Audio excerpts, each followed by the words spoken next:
당신이 몰랐던 이야기. 오늘은 한때 인터넷의 선두주자였지만 이제는 추억 속 검색 엔진이 되어버린 포털 사이트 야후의 몰락에 대한 이야기입니다. 2024년 기준 세계 검색 엔진 점유율 1위는 구글로 검색 엔진 시장의 약 90%를 점유하고 있습니다. 구글이 1위가 아닌 나라가 몇 개 있는데 대표적으로 중국과 러시아 그리고 한국이죠. 한국의 경우 네이버의 점유율이 58.14%로 1위, 구글이 33%로 2위를 차지하고 있습니다. 중국은 바이두가 45%로 1위, 러시아는 얀덱스가 1위를 차지하고 있죠. 어찌되었든 전 세계적으로는 90% 이상의 사람들이 구글을 사용하고 있기에 사실상 구글이 전 세계 검색 엔진을 독점하고 있는 상황이라고 볼 수 있습니다. 그런데 불과 20년 전까지만 해도 구글을 뛰어넘는 검색 엔진이 있었죠. 바로 오늘 영상의 주제 야후입니다. 지금은 잘 안 쓰는 표현이지만 사용자들이 인터넷을 할 때 입구 역할을 하는 웹사이트를 포털 사이트라고 하는데 야후는 당시 가장 활성화된 대형 포털 사이트였습니다. 검색 엔진부터 뉴스, 이메일, 날씨, 커뮤니티, 쇼핑 및 금융 정보를 모두 제공하는 통합 사이트로서 전 세계 사용자들이 컴퓨터를 켜면 야후의 메인 페이지에서 인터넷을 시작하는 시기였죠. 무엇보단 당시엔 웹서핑이 곧 야후였기 때문에 지금 검색 좀 해봐라는 말이 당시에는 야후 들어가서 찾아봐라는 뜻이었습니다. 심지어 당시 구글은 야후에게 기술을 공급해주는 공급업체의 역할을 했었고요. 야후의 위상은 시가총액만 봐도 감이 옵니다. 1996년 IPO 즉 상장 후 첫날 154% 폭등을 시작해 닷컴 버블 당시 시가총액 100조를 넘어섰고 2001년 1월 하나로 약 142조 원의 시가총액을 기록하기도 했죠. 하지만 다들 아시다시피 이제 야후는 추억의 사이트에 불과해져 버렸습니다. 2016년 야후는 핵심 사업부를 미국 통신회사 버라이즌에 매각했는데 5조 정도에 매각했죠. 현재 카카오의 시가총액이 22조입니다. 카카오뱅크와 카카오게임즈 등 계열사가 따로 상장되어 있음에도 말이죠. 인터넷의 시작이라고 불리던 야후는 어쩌다 이렇게 된 걸까요? 야후의 역사와 함께 보시죠. 야후는 1994년 스탠퍼드 대학교 전기공학과 대학원생이었던 데이비드 파일로와 대만계 미국인 제리앙이 공동으로 만들었습니다. 처음에는 박사 논문 작성에 필요한 정보가 있는 사이트들을 분류하다가 나중에는 웹서핑 중 발견한 유용한 페이지를 분류해 모아두었죠. 당시의 이름은 야후가 아니라 제리스 가이드 투 월드 와이드 웹이었고요. 그런데 이게 생각보다 인기가 좋았습니다. 스탠퍼드 내에서 인기를 끌기 시작하더니 소문이 나기 시작했고 투자도 들어왔죠. 상업화는 착착 진행되었습니다. 이제 회사를 설립해야 하니 이름을 정해야겠죠. 둘은 모든 정보를 계층적으로 제시해주는 안내자의 약자인 야후를 회사명으로 정했습니다. 사실 이름을 따온 곳은 걸리버 여행기의 야만족 야후고 모든 정보를 제시해주는 안내자는 나중에 더해진 것이지만요. 그렇게 야후의 공동 창업자로 등록을 마친 두 사람은 1995년 3월 캘리포니아의 야후 주식 회사를 설립하고 본격적으로 서비스를 시작했습니다. 야후가 출범한 1990년대 중반은 IT 관련 서비스를 내놓으면 무조건 돈이 되는 시대이기도 했죠. 나중에는 닷컴 버블이 터지면서 대부분 멸망의 길을 걷게 되지만 조금만 이목을 끌면 엄청난 투자를 받을 수 있는 시대였습니다. 이런 상황에서 야후는 조금의 이목이 아닌 압도적인 인기를 끌었기에 엄청난 투자와 더불어 처음에 나왔듯이 상장하자마자 주가는 폭등했고 제리앙과 데이비드 파일로는 단번에 가부가 되었죠. 당시 야후가 어떤 이미지로 브랜드를 운영했는지는 90년대 TV CF인 두유 야후를 보면 알 수 있습니다. 광고에서 전하는 바는 간단합니다. 원하는 정보가 있다면 야후로 말하죠. 야후는 사람이 엄선한 웹사이트 목록과 카테고리별 추천 링크를 제공했습니다. 일종의 온라인 콘텐츠 묶음 서비스였죠. 얼마 안가 야후는 미국 인터넷 시대를 대표하는 기업이 되었습니다. 당시 야후의 위상이 어땠는지 알 수 있는 영화도 있죠. 포레스트 검프에서 중위님께서 내 돈을 관리해 주셨죠. 무슨 과외회사에다 투자를 했다며 우린 이제 돈 걱정할 필요가 없어졌다 더군요 라는 대사와 함께 애플 주식을 산 장면이 나오는 것처럼 2000년에 개봉한 프리퀀시라는 영화에서도 야후가 나옵니다. 어쩌다 과거의 사람과 통신할 수 있게 되는 일종의 SF 영화인데 주인공 친구는 왜 진작 야후 주식을 사지 못했을까라며 매이투대되죠. 주인공은 30년 전 어린 시절의 친구에게 이야기할 기회가 생기자 이렇게 말합니다. 이걸 오랫동안 기억해야 해. 야후 이건 수리수리 마수리 같은 마법의 단어인데 훨씬 좋은 거야. 과거의 사건들이 해결되고 현재가 바뀌는데 친구는 가부가 되어 있습니다. 벤츠를 타고 등장하는데 차 번호판에 야후라고 적혀있죠. 다른 점은 포레스트 검프가 나왔을 때라도 애플 주식을 샀다면 부자가 될 수 있었지만 야후를 샀다면 내 패가 망신했겠죠. 다시 본론으로 돌아와서 야후는 돈도 많아졌겠다 선택의 시간이 되었습니다. 기술 개발에 싸그리 투자할 수도 있고 다른 시장에 진출하는 데에 데에 돈을 쓸 수도 있고 아니면 비슷한 업종의 다른 기업들을 인수하며 시장 지배력을 키울 수도 있죠. 야후는 기술 개발 빼고 거의 다 있습니다. 소프트뱅크와 합작으로 야후 재팬을 설립하며 글로벌 진출을 노렸고 한국에도 야후 코리아를 설립해 서비스를 시작했죠. 동시에 백화점식으로 수많은 기업의 투자나 인수를 진행했습니다. 1999년에는 세 번째로 방문자가 많았던 지오시티즈를 거액을 주고 인수하기도 했죠. 이 시기 야후는 명실상부한 인터넷 제국의 주인이었습니다. 전 세계 웹사이트 순위 1위를 차지했고 방문자 수, 페이지뷰 등 모든 수치에서 경쟁사들을 압도했죠. 인터넷은 야후라는 인식이 있을 정도였습니다. 포춘 500대 기업에 입성하고 실리콘밸리 성공신화의 대표이자 창업자는 스타 기업인이 되었죠. 하지만 너무 빠르게 성공한 걸까요? 야후의 몰락은 생각보다 훨씬 빠르게 다가오기 시작했습니다. 제일 큰 문제는 기술보다는 사람을 믿었다는 것이죠. 야후는 직원을 인터넷 서퍼라고 소개하기도 했습니다. 하루 종일 인터넷을 찾아다니면서 만난 새로운 사이트를 야후 디렉토리에 등록하는 역할을 했거든요. 그리고 우리가 아는 지금의 검색과는 조금 달랐죠. 예를 들어 이제 여름이니 남자 여름옷을 찾는다고 해보죠. 구글에 검색한다면 아니면 네이버에 검색한다면 그냥 남자 여름옷, 남자 여름 패션 뭐 이런 식으로 검색할 겁니다. 하지만 야후에서는 남자라는 카테고리를 선택하고 여름옷이라는 키워드를 검색해야 하죠. 메인 포털 사이트는 편집자가 구성했으며 사람이 직접 카테고리를 분류했습니다. 그러니까 선택한 카테고리에 따라 검색 결과도 다르게 나오는 방식이었죠. 사실 당시에는 그렇게 큰 문제가 되지 않았습니다. 인터넷이 그렇게 방대하지도 않았으니까요. 경쟁사도 없었고요. 하지만 기술과 인터넷 사용의 방식이 변하면서 시대가 변하면서 야후는 본격적으로 몰락의 길을 걷기 시작했습니다. 가장 큰 건 구글의 등장이었죠. 구글과 야후의 가장 큰 차이점은 검색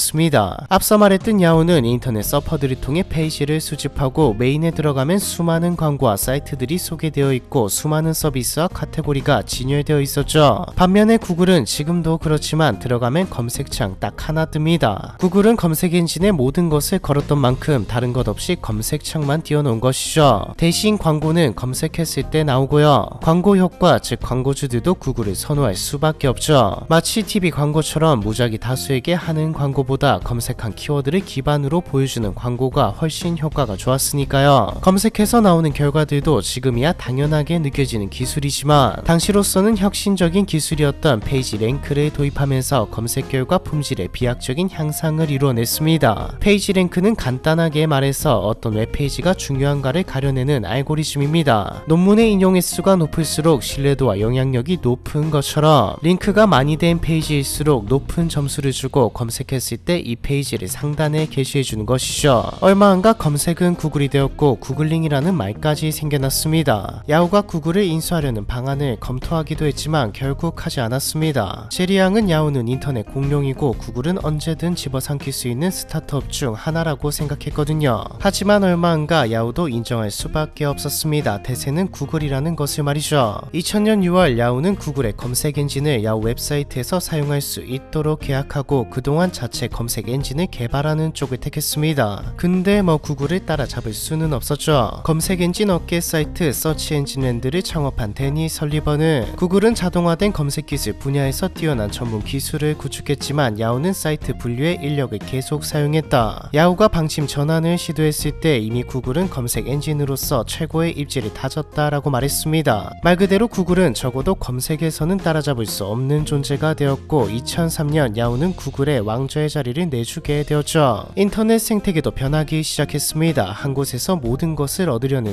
서비스보다는 전문화된 서비스가 더 각광받기 시작했죠. 정보를 찾을 때는 구글을 사용했고 소통하거나 재밌게 시간을 보내고 싶을 때는 페이스북을, 영화나 드라마는 넷플릭스를, 동영상은 유튜브를 사용하는 식으로 말입니다. 지금도 어플이든 사이트든 평가할 때 가장 중요하게 보는 수치 중 하나가 얼마나 시간을 보냈냐입니다. 이때까지 사람들이 잡아두었던 야후의 커뮤니티 서비스들의 점유율은 그대로 전문화된 서비스에 빼앗겨버렸죠. 소셜시대의 주도권을 상실한 겁니다. 여기다 2007년 아이폰의 출시로 야후는 또 한 번의 추락을 맞이했습니다. 스마트폰이 등장하고 모바일 생태계가 형성되기 시작했을 때 구글은 안드로이드 운영체제와 모바일용 지도, 검색을 앞세웠고 페이스북을 비롯한 SNS는 아예 전성기를 맞이했죠. 하지만 야후는 늦었습니다. 정확히는 모바일의 위력을 간과했죠. 사람들이 PC에서 모바일로 이렇게나 빠르게 이동할 줄 몰랐습니다. 뒤늦게 야후가 앱을 본격적으로 출시하기 시작한 시작한 건 2010년대 중반이었죠. 이미 주도권은 넘어간 상태였고요. 이 사이 야후는 CEO들의 무덤이 되어가고 있었죠. 2001년 워너브라더스 출신의 테리 세멜이 야후의 CEO가 되면서 야후는 미디어 컨텐츠 회사로 탈바꿈하려 했습니다. 야후 포털을 아예 엔터테인먼트 플랫폼으로 만들려고 뉴스, 스포츠, 재테크 등 카테고리별로 매거진을 열기도 했지만 결국 전부 전문 플랫폼에 밀렸죠. 2006년에는 페이스북 인수를 시도했지만 실패했습니다. 결정적으로 마이크로소프트가 야후 인수 제안을 했을 때 협상이 결렬되고 여기다 경영 악화도 해결하지 못하면서 해임되었죠. 이쯤부터 야후는 회사의 정체성을 잃어가고 있었습니다. 뭐하는 회사냐는 질문에 야후는 답하지 못했죠. 구글은 검색회사, 페이스북은 SNS, 애플은 아이폰과 컴퓨터를 만드는 회사라는 대답을 할 수 있었지만 야후는 누구는 뉴스회사, 누구는 광고회사, 누구는 매회사라고 답했죠. 실제로 테리 세멜이 경질된 후 CEO로 복귀한 제리 양이 야후 간부들을 소집해 야후를 살리기 위한 전략을 논의하는 자리를 마련했는데 각계의 전문가들도 초빙했습니다. 스티브 잡스도 이 자리에 있었죠.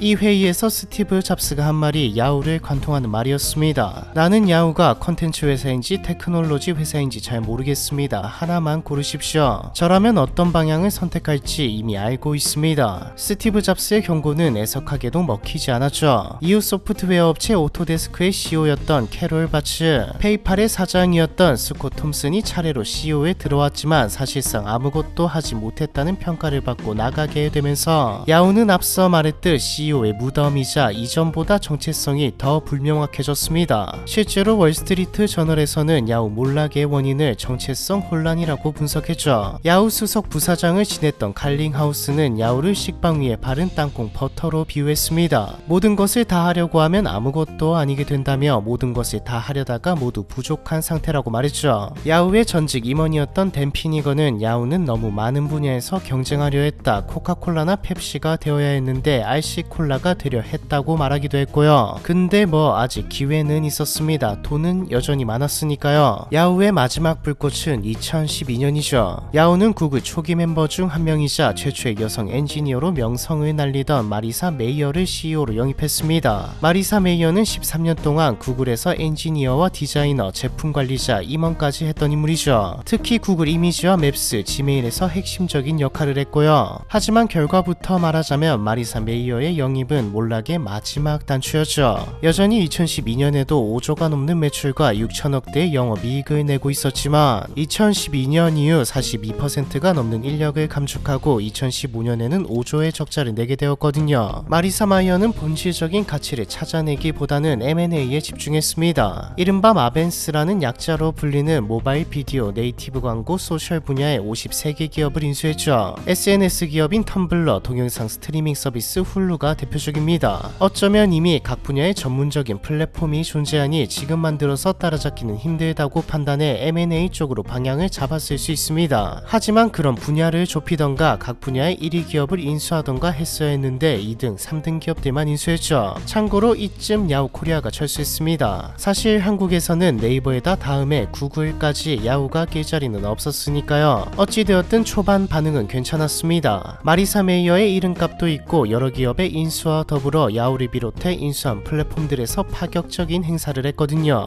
야후의 주가도 마리사의 취임 1년 만에 2배가량 올랐죠. 하지만 불꽃은 너무도 허망하게 꺼졌습니다. 무리한 기업 인수는 곧 자금 압박으로 돌아왔고 직원은 계속해서 잘려나갔으며 남은 직원들 중 능력 있는 직원들은 야후가 저무는 것을 알아채고 또 마리사의 독단적인 경영에 치를 떨며 스스로 야후를 떠나갔죠. 인수한 기업들도 이렇다 할 성과를 내지 못했고요. 별다른 반전 없이 야후는 직원 해고와 사업 축소를 이어가다가 2017년 핵심 사업이던 포털과 뉴스, 이메일 서비스를 비롯해 야후라는 상표까지 전부 버라이즌에 매각하게 됩니다. 물가 상승을 빼고 절대적인 액수만 보더라도 10년 전 마이크로소프트가 제시했던 인수 금액에 비해 10분의 1밖에 안 되는 금액이었죠. 야후는 남은 사업 부분을 알타바라는 이름의 회사로 옮기면서 우리가 아는 야후의 일대기는 끝나게 됩니다. 정리하자면 자신의 근간이던 검색과 기술에 집중하지 않았던 것, 방향을 제대로 잡지 않고 백화점식으로 펼친 사업, 그로 인해 발생한 회사의 정체성 문제, CEO가 계속 바뀌면서 내부 혼란과 리더십 불안정, 기술 트렌드에 뒤처지면서 나타난 수익 악화와 경쟁력 약화, 모바일 전환에 대한 안일한 대응, 인수합병에서의 잘못된 판단, 반대로 판매할 때를 놓쳐버린 합쳐버린 것이 전부 합쳐져 야후를 몰락으로 이끌었죠. IT 산업의 특성상 1위가 큰 파일을 차지하지만 또 1위 자리를 지키려면 끝없는 혁신과 선택이 요구됩니다. 얼음에 비유하기도 하는데 얼음을 손에 쥐고 있는 상태에서 다 녹기 전에 새로운 얼음을 만들던가 녹는 속도를 느리게 만들어야 하는데 야후는 지켜만 봤죠. 그럼 알타바는 뭐하는 회사일까요? 투자 회사입니다. 일단 명목은 투자 회사인데 그 뭐랄까 투자가 주라기보다는 자산 관리를 위해 만들어진 회사죠. 이게 무슨 말이냐? 사실 야후의 최대 업적 중 하나는 투자입니다. 야후는 알리바바의 초기 투자자 중 하나거든요. 지분도 5%, 10% 이 정도가 아닙니다. 2005년 알리바바의 10억 달러 하나로 1조가 넘는 금액을 투자하면서 40%의 지분을 확보했죠.